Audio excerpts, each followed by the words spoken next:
In this lesson, we are going to look at expanding numbers using place value. In the last lesson, we looked at how numbers can be divided into their place, and each digit within a number is worth a different amount.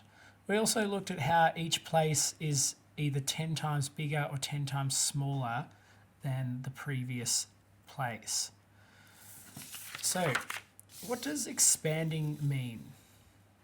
Let's take the number 582. 582. Now, the digit 5 can be thought of, sometimes we might think that 5 is less than 8. And that is true if we're thinking about 5 ones and 8 ones. However, in this number, because our 5 is in the hundreds place, then its value is greater than the 8.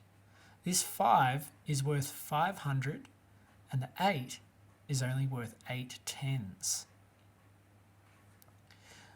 I'm going to flip over and we're going to look at it using our place value table here. So we have the number 500, so I'm going to write 5 in the hundreds. We have 8 tens and we have 2 ones. You notice there's also tenths and hundreds, but in this number we only have hundreds, tens and ones. Now we're going to expand this number out and see the value of each part. So we're going to work like this. I'm going to write my 500 out like this. 500, and then I'm going to add my zeros in. And we can see now that the 5 is not just worth 5, but it is in fact worth 500. We're going to do the same with the 8. Right under here, we're going to write 8 in our tens column, and then I'm going to write the 0 to show that it's not just worth 8, it's worth 80.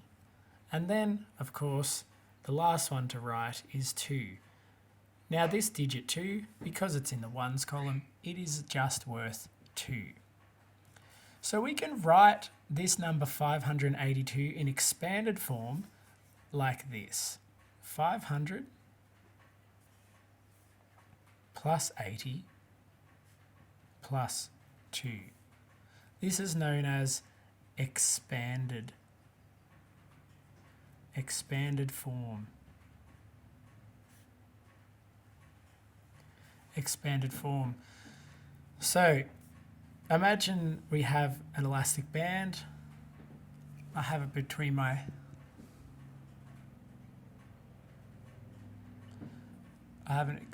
elastic band. I have it between my fingers, and then I stretch it out and I've expanded it. Just like that, I've taken this number 582 and we've stretched it out into an expanded form, 582. This is really handy as it allows us to look and think about each digit, each place, and it becomes especially useful once we start adding and subtracting and multiplying and dividing.